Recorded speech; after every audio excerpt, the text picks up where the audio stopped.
Ladies and gentlemen, welcome to episode 7 of the Corcoran Cap, the podcast where we're talking A's, Niners, Warriors, and we're starting off with Syracuse because, Zach, it is March. How you feeling about that? I'm not feeling good because our team sucks, but it is March, so I can't not be excited about that. Yeah, I mean, honestly, I've never been this excited for March Madness in my life. I think being a college student helps, but my team's not even in it, so it's going to be interesting. But there's never say never. There's still a slim chance that Syracuse gets in if they win the ACC tournament, and that's what we're going to do here today. We're going to talk about the ACC tournament. We were recording this on Tuesday. They play Wednesday. This is coming out on Tuesday as well. So they're going to play tomorrow against Florida State. They are the 9 seed going into this game. And we're going to preview this game for you guys. Syracuse so far this season, they played 2 games against Florida State, one in Tallahassee, lost at the Dome. 2 very close games for Syracuse, in my opinion. And I definitely think it's going to be a closer game than people think, Zach. Yeah, I agree. I mean, Florida State still kind of beat up. We went 1-1 against them on the season. We could have went 2-0. Second game was pretty close. But they've been pretty good recently. I mean, you see their win against NC State. NC State sucks, obviously, but I think they are a team that we have to. I mean, as with any team, you have to watch out for them. Exactly. They are currently on a 3-game win streak. Wins against Virginia at Virginia. They beat Notre Dame. That should be a tournament team. Virginia is also a bubble team. And NC State, yeah, they're the 15 seed in the ACC, but that's still a pretty good win. Also have a win against Duke on their hands this season. So Florida State is a team not to be doubted. I think the reason why they're the 8 seed and they're not higher is due to the fact that this is a team who has dealt with a ton of injury this year. They're still hurt. I don't know which guys are still hurt, but I think they've kind of regained some health at this point from what I've seen. So they should have guys back in the lineup. I know Caleb Mills is one guy that got hurt, and that is not a good. He just came back against NC State. I know we're going to talk about that in a minute, but yes, he had quite the game. Yeah, Caleb Mills against NC State had a fantastic game. 19 points in 18 minutes. That's pretty good. And Caleb Mills has also done very well against Syracuse. In the first game against Syracuse, he put up 16 points 16 in 38 and minutes. 19 in the second. Yep. 19 in the second game. So Caleb Mills has been a problem for the Orange this year. And Zach, how do you think they're going to be able to stop him? Do you think this team just needs to do better on defense, or do you think this team just offensively has to perform better? We're going to talk about the offense in a sec as well, but what do you think? Around the time we played Florida State, especially the earlier game in the season, which I do believe we won. The defense was looking a little bit shoddier than it is right now. Obviously, we are without key players ourselves. We don't need to get into that just now, but it's all about number 1, defensive guard play, and number 2, our guards. I'm saying if it's Joe Girard going head to head with Caleb Mills, it's not usually how it works. It's a team game. We need to outscore Caleb Mills, and that's going to be a difficult task. You saw he was getting hot before he got injured. All through January was dropping close to 20 points. February until he got hurt, dropping 20. I think he got hurt in the UNC game, or he didn't play well, and then he didn't play after that. But you see, he comes back, NC State drops 19 again on almost perfect efficiency. It's all about number 1, defensive guard play, and number 2, we got to keep up with them, as well as the rest of this Florida State team. Yeah, 100%. And I definitely think that the thing about this Florida State team, which is good, is they don't have too much size on their team. I know they have John Butler, who is a 7'1" forward, but John Butler had 0 points against us in the first game and 2 points against us in the second game. He's kind of like Frank Anselm, but less physical and just taller. So I'm not too worried about him. I know if we had Jesse Edwards, he would dominate even more, but I'm not too worried about their size on the team, which I think is good for Syracuse, in my opinion. Size has killed them this year. Just go rewatch the Duke game. I know UNC, who was it that had like a ridiculous amount of rebounds? Was it Armando Bacot, or was it someone else? Probably Bacot. I didn't watch the whole game, so I'm not sure. Yeah, I know someone on USC had a ridiculous amount of rebounds. we're getting out rebounded in most games at this point in the season. So I don't think we're going to struggle as much against Florida State, but that's going to be a big factor in it too, as it is with every game. Winning the rebounding battle is huge. Exactly. And I think looking at this game, it's going to be a similar game plan to the Miami game. Obviously, the Miami game, we cannot close it out. And I think that was probably the main issue in the Miami game, where we just could not close it out. Sloppy play towards the end. You had that Gerard turnover, the Swider turnover. But Florida State, on the other hand, I mean, it's definitely it's not as deep as Miami in their guard play. I think if you can stop Caleb Mills, you can stop this entire team. And I think that's going to be the main key for Syracuse. Overall, I definitely think the other thing that has to happen, and if you look at the Florida State games, both games were very close. And one thing I see in common is that you have 4 starters with double digits and 1 without double digits. And for Syracuse, that was Buddy Boeheim the first game and Jimmy Boeheim the second game. So, and I mean, you're not really expecting Anselm to put up double-digit numbers.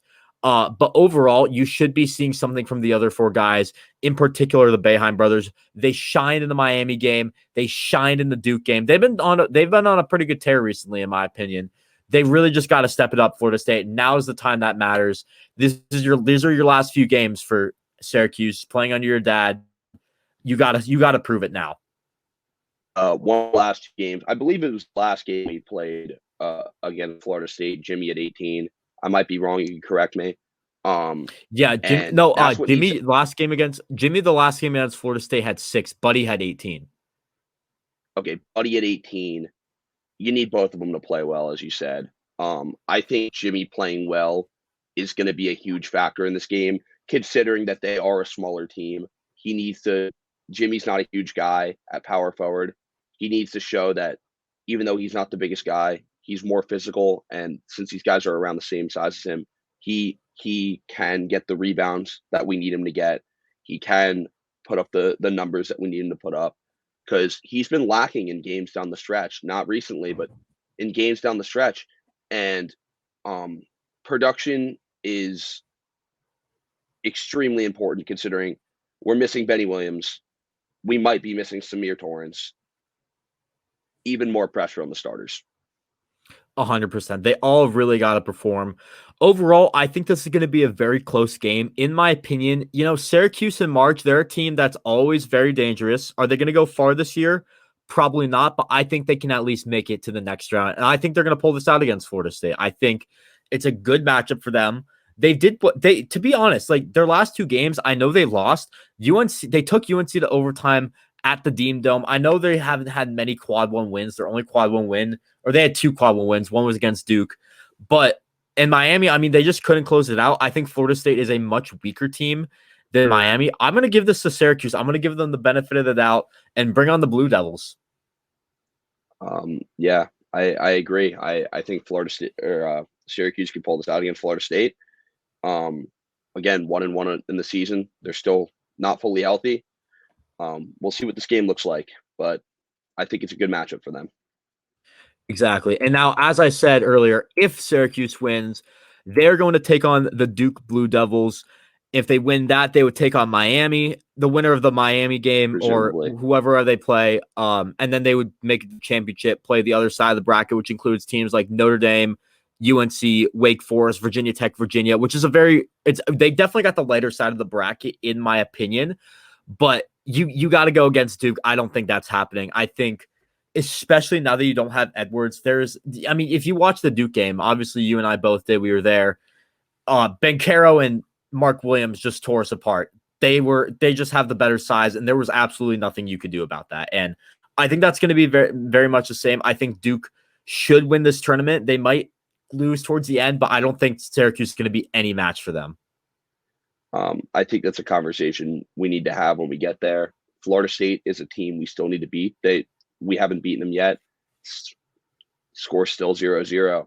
But if you do want me to get into that, I think we have 0 chance against Duke. And is that me just being pessimistic?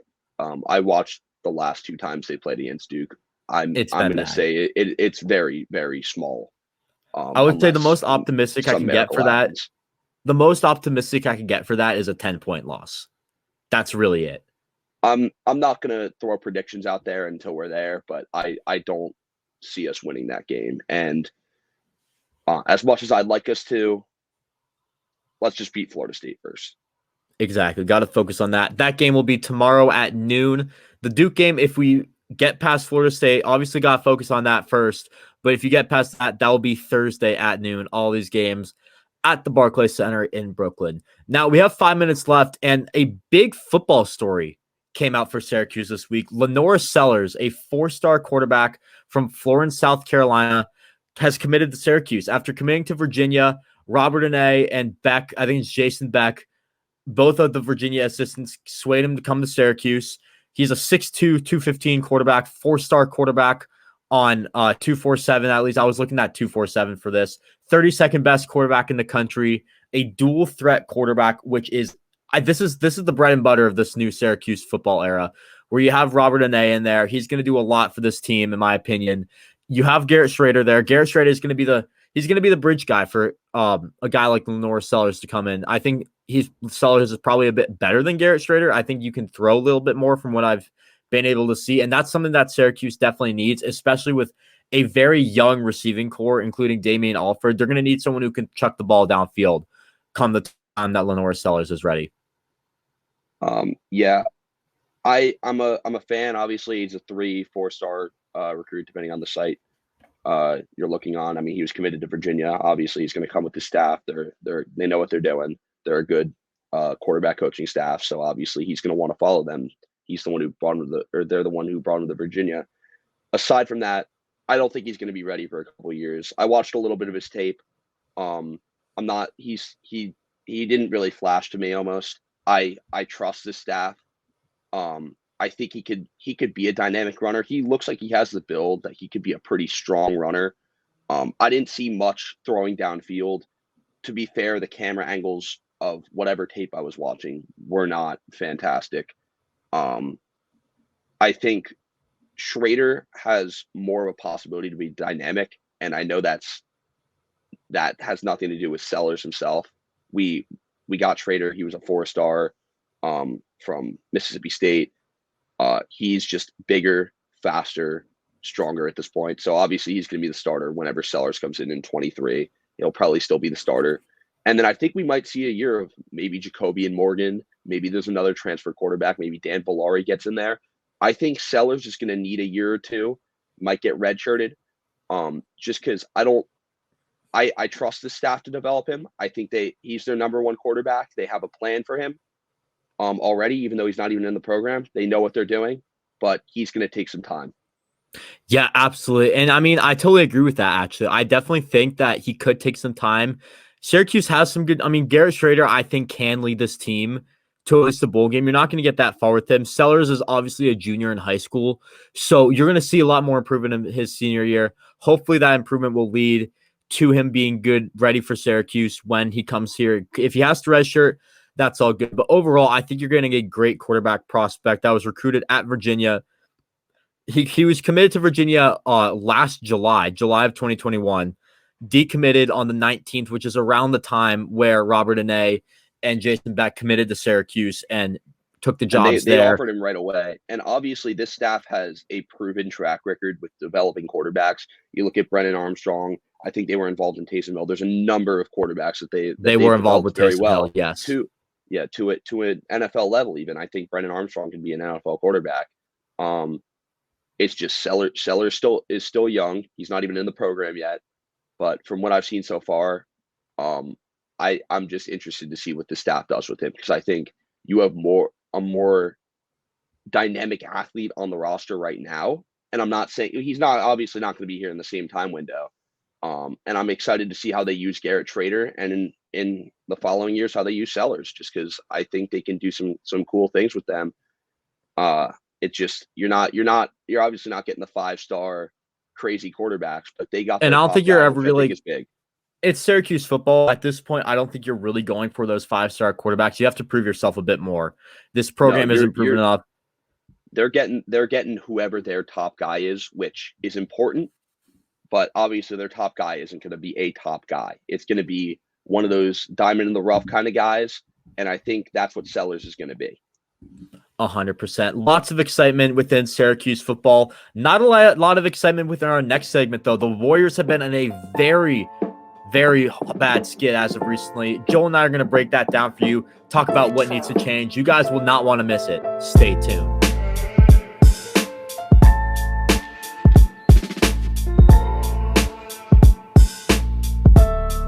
Welcome back. Segment 2 on episode 7 of the Corcoran Cap, moving from college basketball to the Warriors and the NBA. I'm your host, Sam Corcoran, and Joel. I mean, what do you have to say about this week, man? Just 4 losses, an absolutely brutal road trip. I think we all saw it. We all saw it coming last week. I think you and I talked about this, but I saw this coming in terms of it being tough, and I think we didn't touch about it last week, but I think now we've overall seen the effect of not having Draymond catch up to us. Our defense has not been very good. We struggled on this road trip, obviously, as we went 0-4. Some of these games were close, which almost makes it worse, and that a lot of these games were winnable. Including 2 of these games, we had double-digit leads and then blew them. Yeah, I mean, all of these games were at least three of the 4 games were 3-possession games. And, they're definitely still close games. I mean, I think I don't really want to start off with like any game because in particular, well, let's get the Nuggets game out of the way. That happened last night. Yeah. And to be fair, no Steph. This team played very well against Jokic. And Jokic, Steve Kerr said at the end, Jokic is probably could be the MVP this year. If Steve Kerr had the vote, it would be Nikola Jokic. And I mean, Looney actually had a pretty decent game, but again, it's Nikola Jokic. Like, he's always going to do really well. 32 points against us, triple-double. Yeah. Dude, Jokic.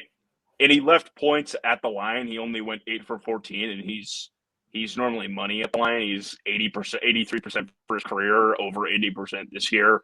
So it's a really tough one. Jokic always does well against us. We were also only playing 9 guys in this game, so that is true. It was more of a rest day. I mean, it was more of a rest day. You look at the starting lineup. You had, no Wiggins, no Curry, no Clay.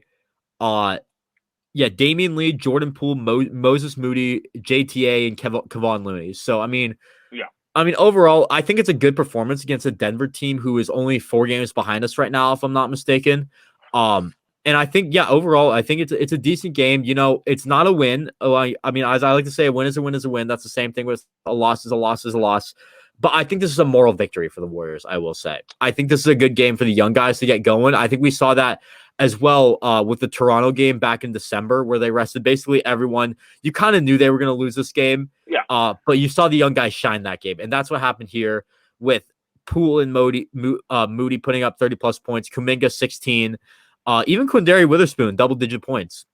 I like the Spoon. I like him. I think he could actually be an energy guy next year because obviously he didn't make the deadline to be a playoff guy this year. So I think he's really just going to remain a 2-way guy for the rest of this year. But I think he has to be brought into consideration next year. I like the way he plays.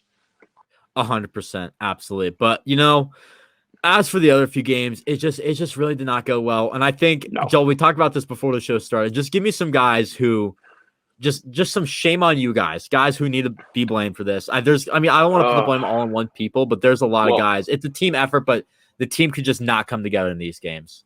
1 point. Klay Thompson in his 2 games back has mightily struggled. Mightily struggled.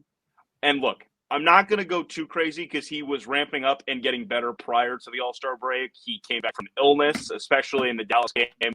You could see he didn't look right. Same with the Lakers game. He just does not look great. I'm hoping that he'll just continue to build back up like he was doing before the All-Star break. But the one that concerns me the most in terms of just overall decreased production for no clear reason other than potentially fatigue, but he's young and he's athletic. Andrew Wiggins. Here's a little stat for you, Sam. Guess how many free throws Andrew Wiggins has made since February 1st?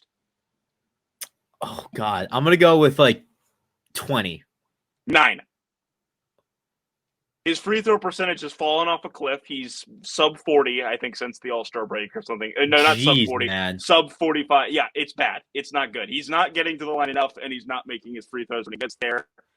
He's just I know he's timid. been bad. I never thought he was that bad. Like, damn. Yeah, the field goal percentage is down. He's settling for more jump shots.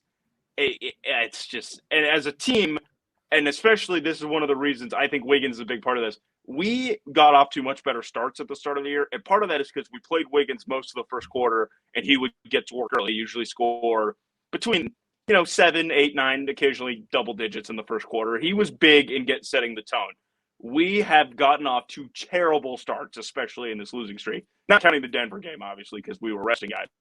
And part of that's just 34 Minnesota. I was going to say Minnesota outscored us 34-27 in the first quarter. Yeah. Dallas 38-27. Lakers 32-25. Yeah, just like you got to get off to quicker starts. But we're losing all these first quarters, and then the Laker game was a tough one. The Laker game was LeBron had the season high, tied for the season high points game this year. / the Lakers, not a notoriously good shooting team on free throws and threes. LeBron wasn't missing free throws. They hit over 40% of their threes. It's a tough loss, but we could have been better. And the Dallas and Minnesota ones, different factors played into those. But I think as far as guys that have struggled, Wiggins and Clay highlighted. Also, more subliminal, not getting as much maybe national media coverage. Otto Porter has been close to invisible in some of these games. His threat as a shooter has gone down. He's still rebounding and doing other things, but especially with how much we were giving him load management early in the year, you would think that fatigue wouldn't be as much of an issue. But my theory for the team as a whole, the overall juice seems to be down. When you don't have Draymond Green and you have to play small ball, because other than Looney, we don't have a reliable center, because Bjelica is not a reliable player. He's just not good. So it is such a burden on the whole team. Gary Payton second, Andrew Wiggins, Kevon Looney, what they are tasked with to do on defense, especially when you play small, it's a lot. And what Steph and Wiggins are asked to do on offense, it's a lot. And you can see, I think, especially culminating in this losing streak, overall energy and morale is just a little down. And hopefully, you go. I don't really have anything to say. Well, I was just going to say, like, this energy level has been very down recently. We've been getting off to very poor starts. I know the third quarter, like, you look at the third quarter stats, it's been honestly decent. You're outscoring everyone in the third quarter still. Denver, you didn't do that. Lakers, they got, like, right there. But 32 against Denver is pretty good with your bench. But against Dallas and against Minnesota, they did pretty well in the third quarter. It's just they're not getting off to fast starts, and they have to do that a bit more. And, that, like, when you start off the game strong, that's when you start going. That's when you really start going. This happens in basically every sport. When you start off the season strong or you start off the game strong, odds are you're going to win the game. You want to get to those fast starts early, make the other team tired, make the other team come from behind. Yeah. That's always what you want to do. And speaking of coming from behind, I'm just looking at the NBA standings right now. The Warriors are sitting in third. They're a half game behind Memphis. They are on a 5-game losing streak. Let's look at the 4 teams behind the Warriors. Actually, we'll look at 3 of the 4 teams. I'm going to exclude the 4 seed Utah, but the 3 other teams right behind Warriors in the 5, 6, and 7 seed right now. 3 teams we play on the road trip: Dallas, Denver, Timberwolves. Dallas has won 5 in a row. Denver's won 3 in a row. Minnesota's won 5 in a row. Yeah, Minnesota's won 5. Those teams are playing good basketball. Granted, especially Minnesota, I know particularly their strength of schedule hasn't been great. But like you said, wins are wins, and especially down the end of the stretch, no one's going to complain about getting an easier schedule. So I think that's what you can see. All the other good teams in the West, Utah's been red hot. Phoenix is continuing to win a surprising amount of games. Yeah, it's just we are the only team up top in the West, not even up top, really through the top 6, 7 teams that is trending downwards, and it's not a great sign. But as we'll get to later, we may have some guys coming back soon that could at least give us a boost. One guy certainly will. One guy a little more of a question mark, but bodies are bodies, and we just need bodies right now. Absolutely. And before we jump into that, I just want another stat. In the last 10 games, the Warriors are 2-8. Yeah. Utah's 7-3, Dallas is 8-2, Minnesota's 8-2, Denver 9-1. Yeah, so they're all the 4 teams right behind us. Denver. Utah and Dallas 11-11. 3.5 games. 2.5 and 3 games behind us. Denver's 4. Minnesota's a bit further down the line, but still, teams are starting to creep up, man. Yeah. It's not really looking good. But Oh, go ahead. One thing that I just want to point out is that our strength of schedule going forward, it's tough. We do have some tough games, but we do have a 4-game homestand starting from March 12th to the 20th. We have games off in between them. I think we truly do need to take advantage of that stretch. It's because we don't have a big lead.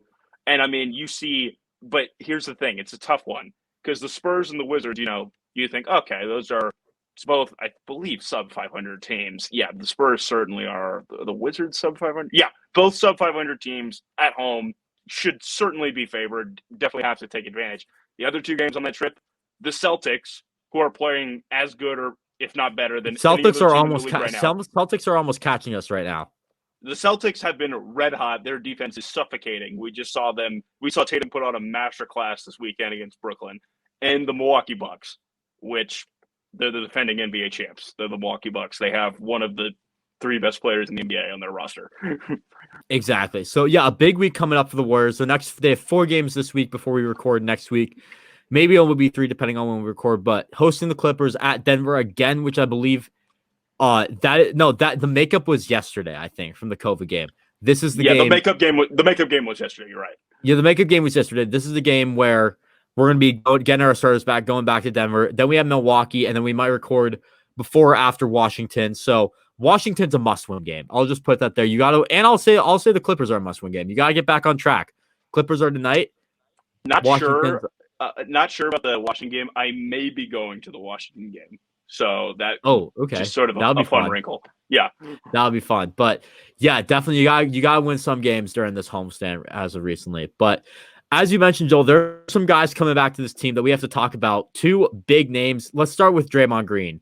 And you can tell recently that this team has been absolutely missing Draymond Green's presence. He's an all-star this year. He has been killing it for us. He's been out since I believe Clay returned. He had some quad soreness, went up to his back, something with that. He could finally be returning, and this team needs a boost, and they need a boost now.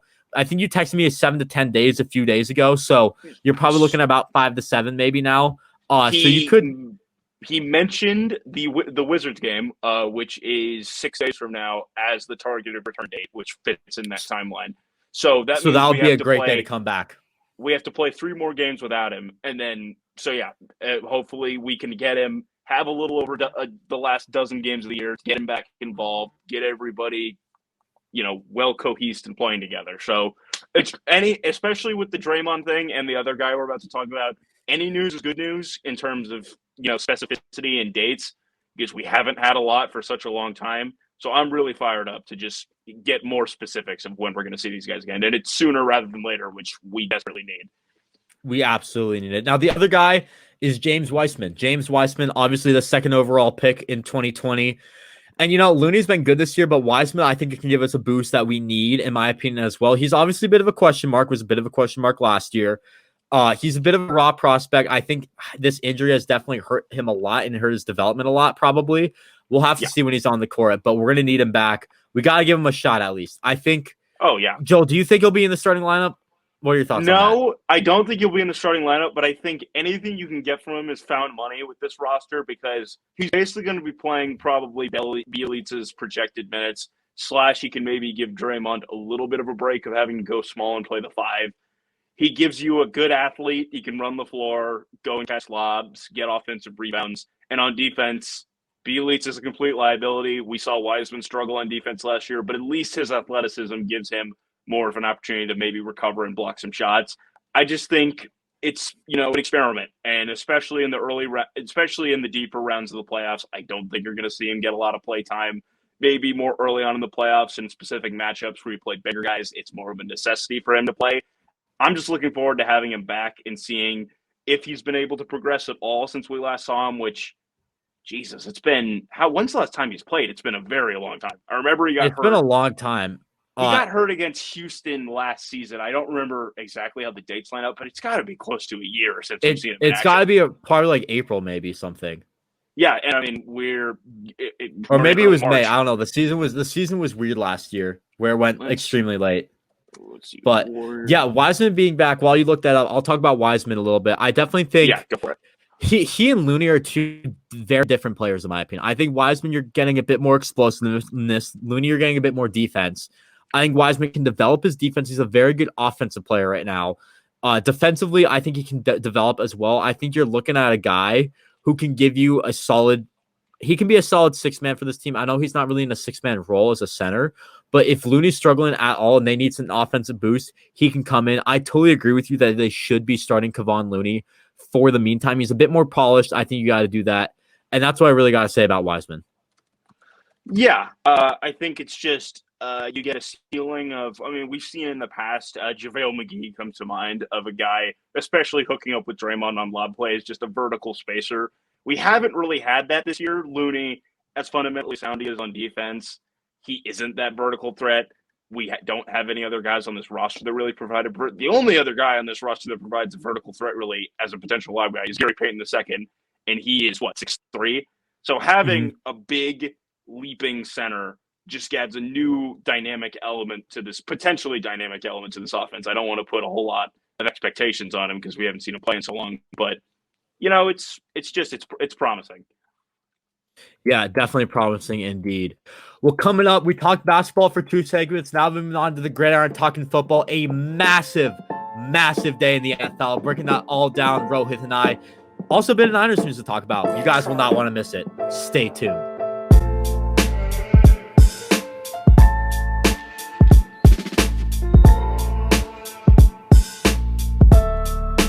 Welcome back, segment 3 on episode 7 of the Corcoran Cap, moving from basketball to football. We talked a bit of Syracuse football earlier on. Now we're here to talk about NFL football, solely football.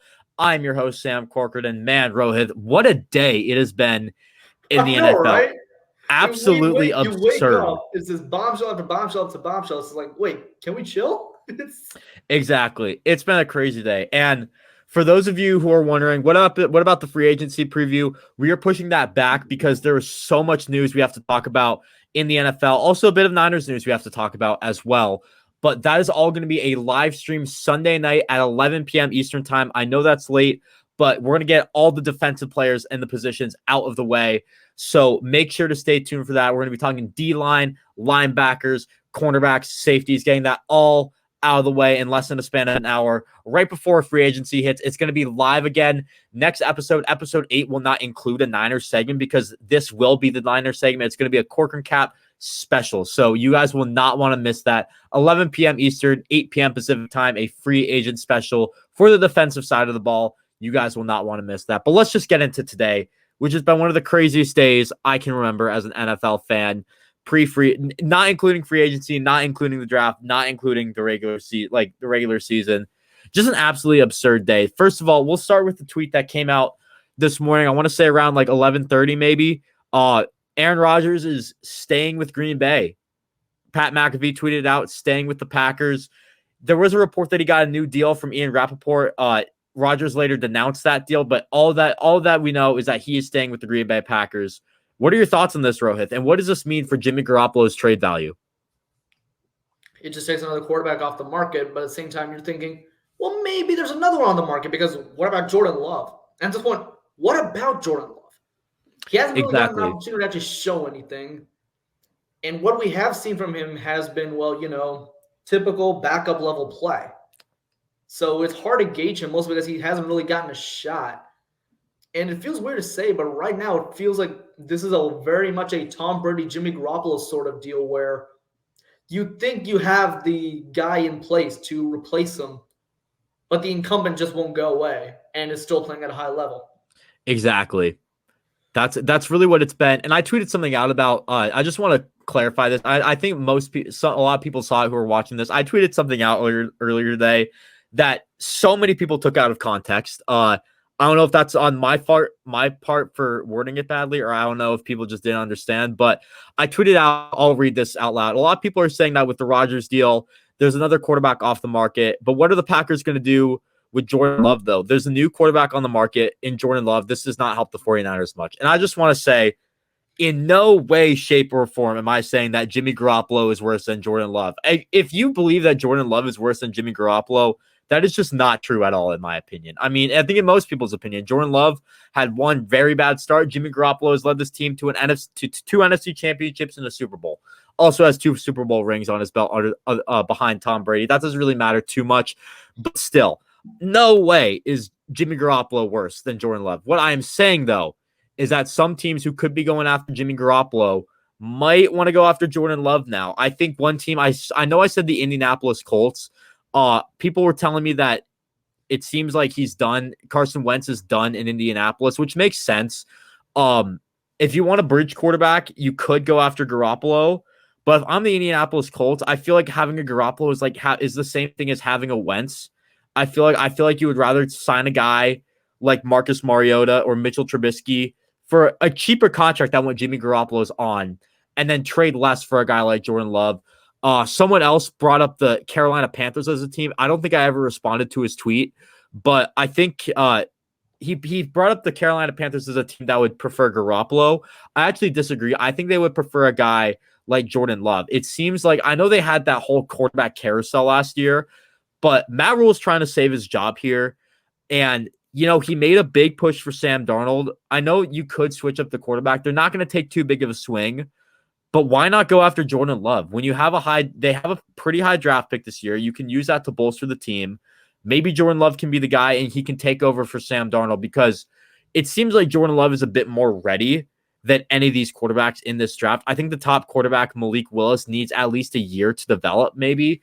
Obviously, I could be wrong, but he seems like a very developmental guy from what I've seen of him. Jordan Love could start. I mean, I don't want to say he could start day one, but if Darnold's struggling by week 4 or 5 and still struggling, then you can make a transition to Jordan Love and see how he does, which is why I would go after Jordan Love. It would be a low-risk move. I said he would probably be worth maybe a late day 3 pick. I don't really know at this point what his worth is, but we'll have to see what it is overall. It's going to be less than Jimmy Garoppolo's value. And I know Jimmy Garoppolo's value probably skyrocketed today by the other thing we're going to talk about in just a sec. But overall, if that makes any sense to people, that I am not saying that Jimmy Garoppolo is worse than Jordan Love. Hold on, I'm pulling up this one other tweet really quickly. I responded to someone else where he was a bit confused about what I was saying, but I kind of clarified it with him right here. Yeah, I think a team in a win now situation would never go after Love, but it might make more sense for another team to go after Love, because rebuilding teams are going to want to give up less for the younger quarterback and sign a bridge than trade for one and give up more, if that makes any sense. So I know that was a bit long, bit wordy. The too long didn't read part of that is Jimmy Garoppolo is going to be worth more than Jordan Love no matter what, but it might take some teams off the market because some teams are probably better suited for Love. Yeah, I mean, again, it's like we don't know how much Love has developed because of how limited playing time he has gotten. And that's what makes it all difficult, because it's like, you're sure you can bring in a young guy in Jordan Love, but it's like you don't know what you're getting. You don't know what his ceiling could actually be. And I don't even think we have an idea of what his floor is. No. He's truly the ultimate unknown here. And do you want to make a swing for someone like that, for someone who you don't know what even his floor is? Exactly. You can't be too risky with that. And that's why my mic just fell over. Excuse the bad audio right there.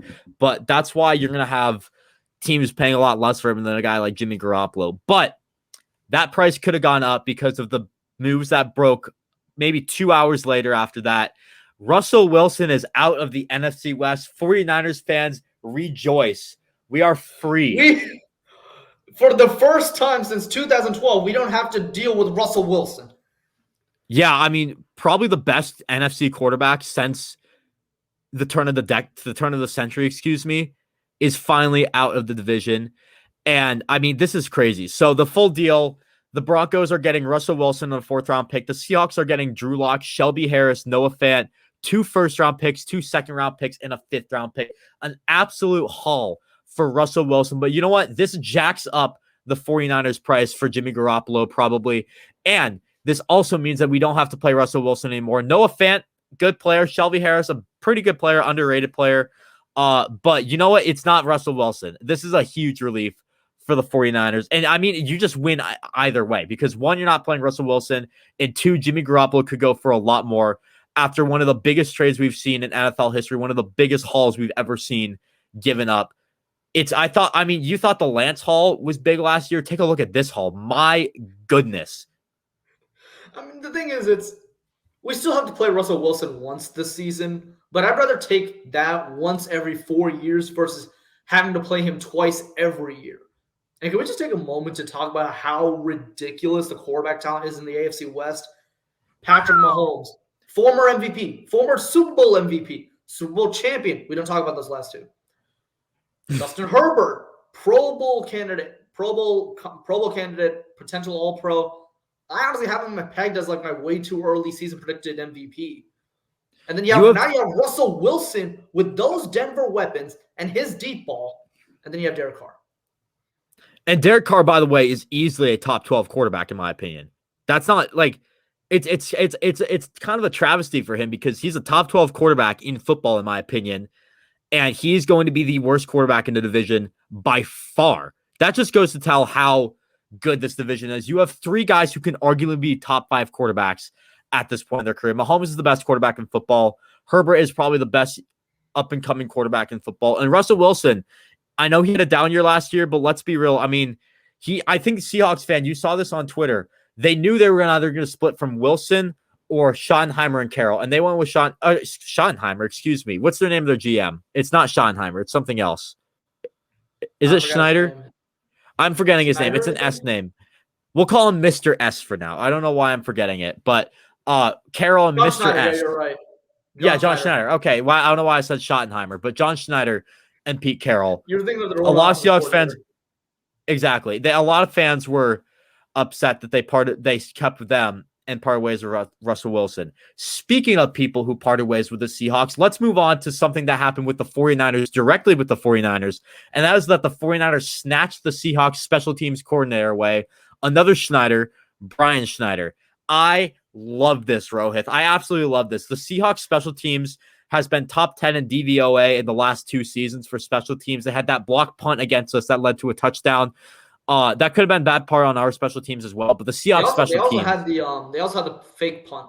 I'm sorry. That was the fake punt. They didn't have I was talking about the fake punt, not the block punt. Excuse me. I was like, wait, we didn't have a block punt. Exactly. Just an unbelievable play call. And the 49ers snatched him. I mean, the special teams were the most special part of the Seahawks last year. And now you bring a special teams coordinator to the 49ers. I don't care how many times I use special.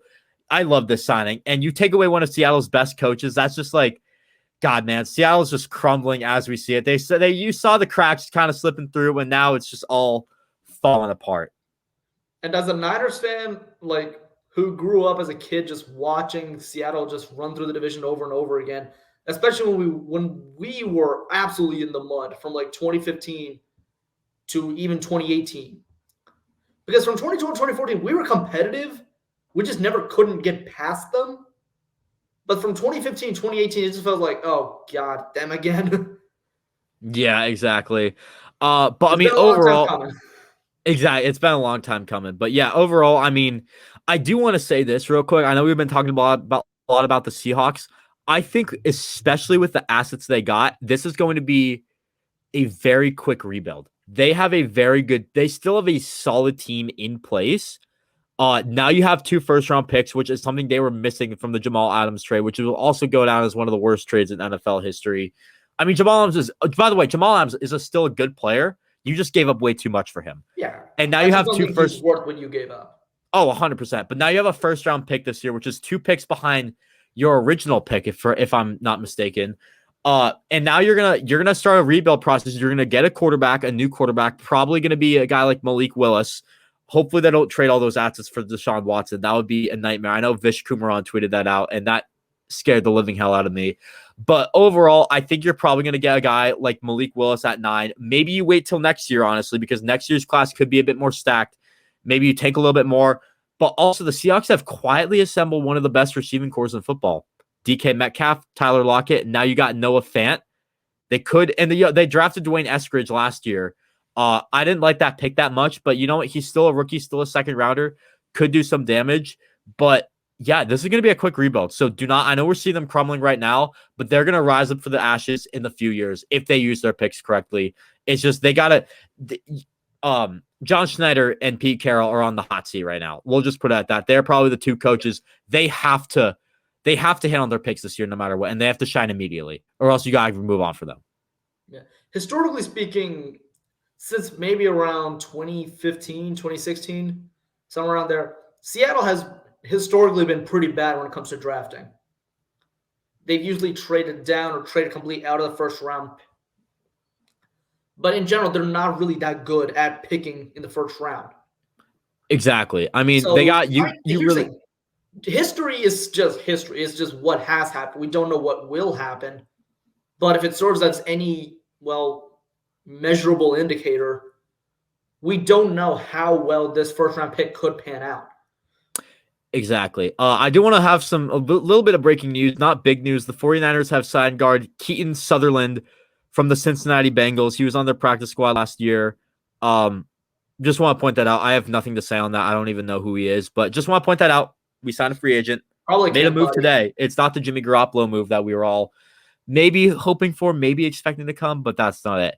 Speaking of quarterback, we got one more. We have a little bit more time to talk about the other hire for the coaches that this week for the 49ers. That was Brian Grease, who was at ESPN last year in the Monday Night Football booth. Rohit, it's a very interesting hire, and I think you can attest to that.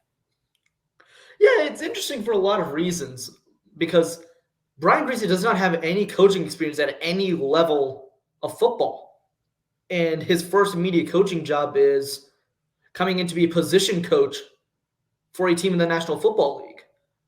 I mean, yes, you've seen it before, but usually you see with former players from maybe like a year or maybe 2 years removed from being an active player, and then they become coaches. Greasy hasn't been in the league for over a decade. And exactly. he's been in the commentary booth for about 10, 11 years now. He's been in the booth for a while. And I do want to say, just a few quick notes on him. He did play as a quarterback under Mike and Kyle Shanahan in Denver. And also, I feel like these quarterback analysts, these analysts from TV, they do know the game. Brian Grease has been analyzing quarterbacks for the past several years now, I should say. So he knows how to evaluate a quarterback. He played quarterback himself. And I know many people are wanting a more experienced hire, but here's the thing about that people really don't understand about the NFL. It's not about, especially if you're an assistant coach, because you have the head coach, you have DC, OC, special teams coordinator. Those guys, I think that you can rely more on experience. But when it comes to assistant coaches, it's not about experience. It's about how well you know the system. And Brian Greasy knows the system. And many people don't like it because he doesn't have any experience. What about John Lynch? John Lynch had no experience. How's that panned out? And also, you could say it's a bit. Some guys just have an eye for the game, man. I've seen Greasy talk about QBs. I'm like, okay, yeah, this is an interesting hire. I'm excited to see it pan out. At first, I'm like, I was a little like shaking. So I'm like, okay, this guy doesn't have any experience, but then I'm like, wait, wasn't he the guy who backed up Elway when Mike Shanahan was in Denver? And then I'm like, wait, this guy knows a little bit about the Shanahan system. He's probably spent some time talking to Kyle Shanahan on the side. He knows what he's talking about. He's consistently been around football. So I'm like, putting all that into account, I was okay with the hire. If nothing else, I'm intrigued. Yeah, it's definitely an interesting hire. We'll have to see how it pans out, but the future is looking bright for Trey Lance. Well, Jake and I last week were very optimistic for the A's that the lockout would end it. Unfortunately, it did not in the MLB. Jake and I are going to break down our thoughts to you about that, talk some baseball to end off the show. You guys will not want to miss out. Stay tuned.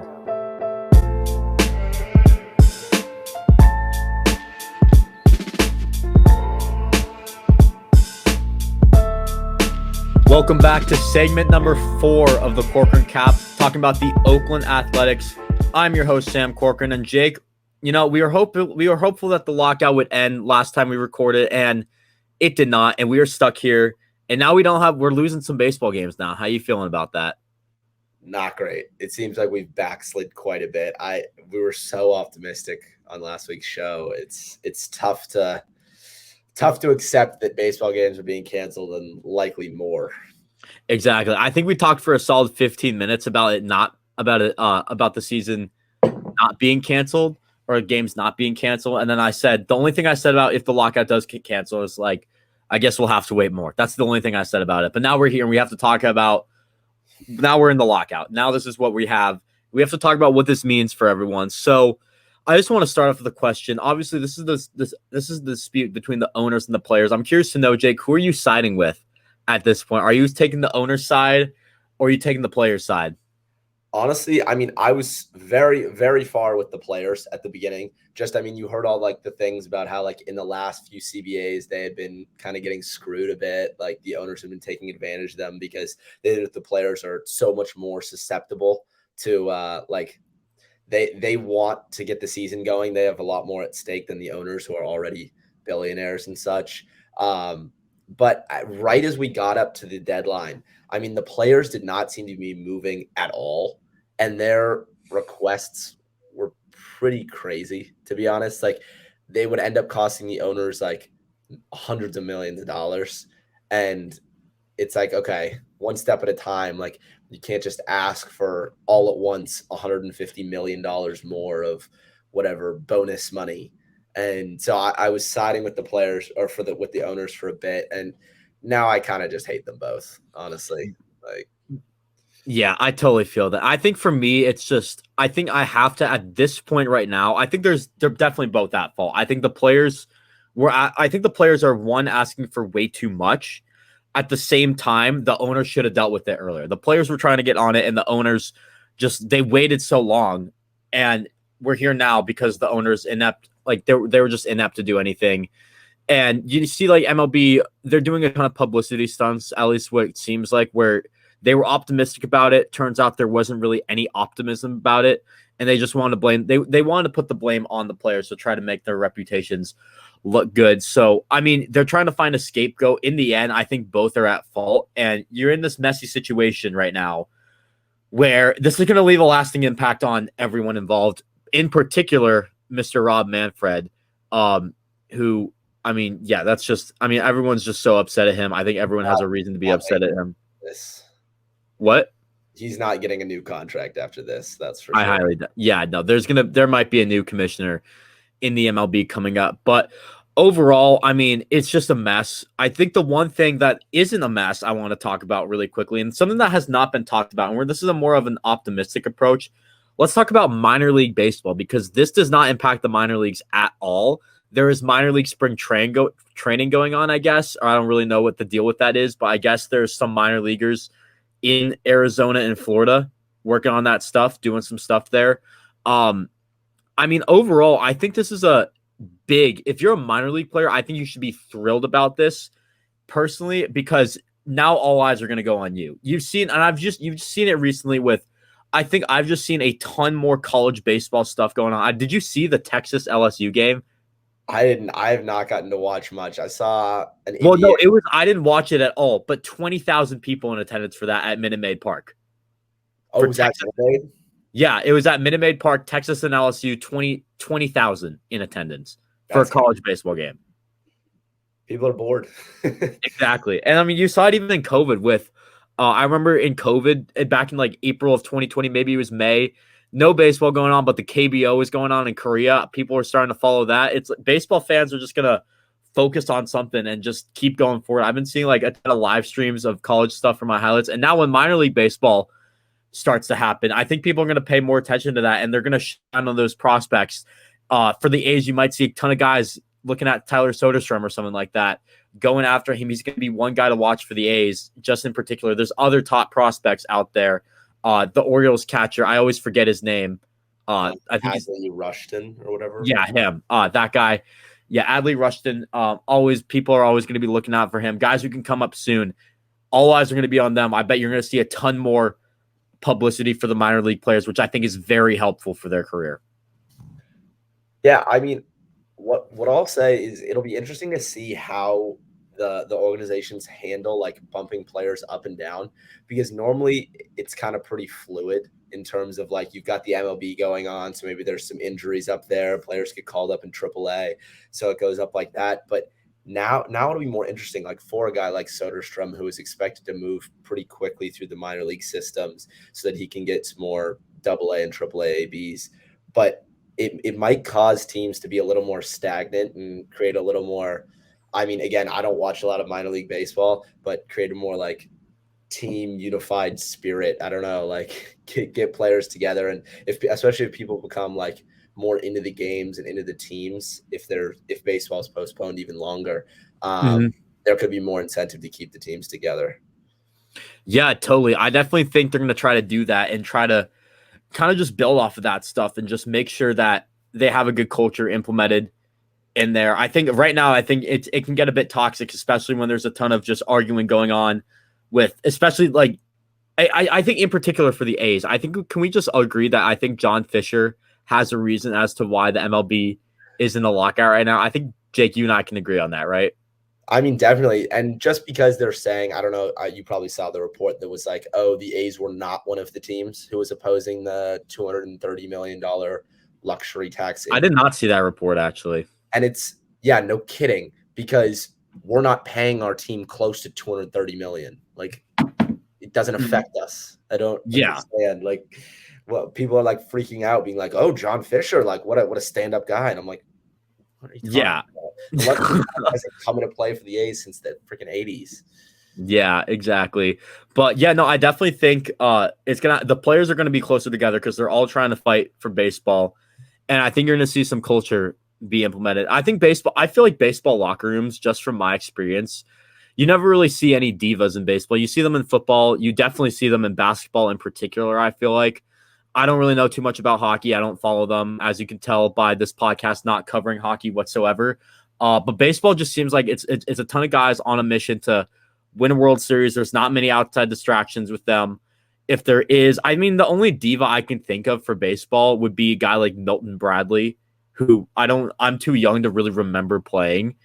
But if you just look up Milton Bradley, do you know who I'm even talking about, Jake? I know the player, but I don't. Oh, just look up Milton Bradley meltdown. You're gonna find so many options on YouTube. It's really funny. But yeah, no, that's besides the point. I definitely think that this is gonna strengthen the locker room culture, and especially for a team with the A's, who I think have some of the most tight knit culture in the locker room. Maybe this is gonna help them in the long run. And maybe you can build something going forward. Well, I mean, it'll definitely help the players become close in the locker room, like you said. Like, it's kind of a players versus owner battle, which is already what the A's had, and that is why I think they're so close, and why Melvin was seen as such a like leader figure, is because he was the guy that everyone kind of like. He was the kind of players manager type thing, where everyone was against the owner and his tightwad ways. But yeah, I mean, I don't know. I don't see the A's, especially if we do sell. I don't see them being a super big contender, especially. I mean, again, if it gets moved to 14 teams, which it looks like it could now. Yeah. What was it? Was it the owners that wanted 14 or the players that wanted 14? Owners, because they get more money for more playoff games. Mm-hmm. I mean, it's just basically with 14. I mean, it's a lot of what the players want. Like, they're accepting more things in terms of rule changes and like gameplay changes, but they don't want their money to be messed with at all.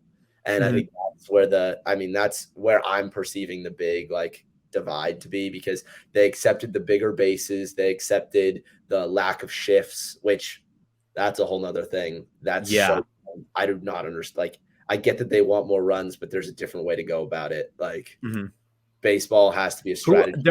There was some tweet about like the shift is like it doesn't always work. Like, there was some tweet about something with the shift. It's like the shift is just pointless anyways. Like, there's no point in dropping it, because if teams want to use it, they can. If they don't, it doesn't really matter too much.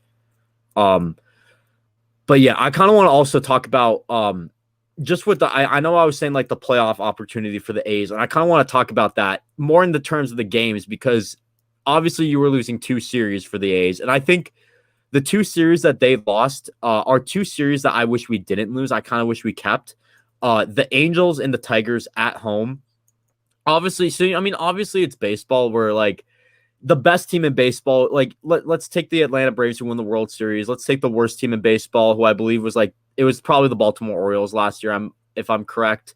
There's going to be times where the Orioles would beat the Braves. If you played like a 10-game series or something like that, the Orioles would beat the Braves at least 3 times, probably, maybe. But overall, I think like these are 2 teams where the A's would probably they would have a chance to get a winning record to start off the year, which I think would be huge. But now you're opening up the season back-to-back-to-back East Coast series. At Philly, at Tampa, at Toronto. Tampa and Toronto are two very good teams. Except Toronto did get a little bit worse. I know Semion's now in the Rangers. That's going to be weird to see. Semyon coming in the Coliseum multiple times a year in a Rangers uniform. Not happy about that. But anyways, yeah, Tampa's a playoff team. Toronto, I mean, they're definitely on the rise right now. Philly is, I think, they did not make the playoffs last year, but they had somewhat of a good season, I feel like. I mean, they're kind of on the downswing, but I remember last year it was them, and if I'm correct, it was them and Atlanta fighting for the NL East, and then come like August, Atlanta just started to run away with it. Yeah. The Phillies, Real Muto had a good year, but other than that, I don't remember anyone who was exceptionally great. Yeah, I mean, let me look at but anyways, that's kind of like it's 3 tough series on the road on the East Coast. That's going to be a bit that could be a bit to adjust to. I don't know. We've played pretty bad at home to start the year. Whenever we have opening series, it seems like the A's are always off to a slow start, I feel like. For sure. I just remember specifically that the one year we had Jim Johnson. God. 2014. That year, a 2-run lead in the 9th on opening day, and I'm there, and I'm like, oh God, it's gonna be a great season. Like, this is awesome. And Jim Johnson gets pulled after getting like 1 out and giving up 4 runs or something. Yeah. Hey man, that was a great season. Then we just kind of collapsed, and I think I tweeted out. This is funny. I tweeted out the other day. Sometimes I just sit alone and just think about the 2014 A's and get really sad. This is one of these moments. Yeah, because I seriously thought that team was going all the way that year, and we just face planted, man. Yeah, but this lockout's definitely tough for everyone, I feel like. Do you think, Jake, that there will be more games that are going to be canceled, or do you think it's just going to be these 2 series? I do think there are going to be more games that are going to be canceled. I think my estimate right now would be a month is going to get canceled. I hesitate to say more than that, just because I think one side is going to cave. And most likely it's going to be the owners at this point. The players seem pretty stubborn to stay where they are. Which doesn't make much sense because, like I said earlier, like the players have so much more on the line. You'd think that they would be more motivated to get the season going, but they seem like they've been walked on too long, and they're finally taking a stand. So, good for them, but bad for baseball fans. Yeah, 100%. I definitely think I'm totally with you. I think more are going to get canceled. I think a month seems very reasonable as well. Looking at the A's schedule right now, if it was a month, you would have at Philadelphia, at Tampa, at Toronto, home against Baltimore, home against Texas, the away series against the Giants. That's a 2-game series. And then you would probably start on April 29th hosting Cleveland and have open with hosting Cleveland and hosting Tampa. So I think overall a month seems very reasonable, but I think they just got to get out of this first and foremost. And we got to play baseball. That's simple. Yeah, it's pretty disheartening to hear, especially like I'm sure you heard the reports where the MLBPA went backwards on their offer yesterday. Yeah, I did. What are we doing? Like, what are negotiations if someone's going the opposite way? Like, at some point you've got to make some bigger concessions than what they've been making. But it's also on the owners to come up a little bit. Definitely. But guys, that is going to do it for the Corcoran Cap episode 7. Make sure to follow everybody on Twitter at @the_Sam Corcoran, at Rohit Kanan 71, at ZCope3, at Joel Pettit 10. Just look in Jake's face. That's all you're going to get of him, I guess. But that is going to do it, guys. Hopefully baseball will come back. Hopefully we have more to talk about, Jake, come in the future. For sure. Definitely. But anyways, guys, that will do it. And I will see you guys next week. Peace.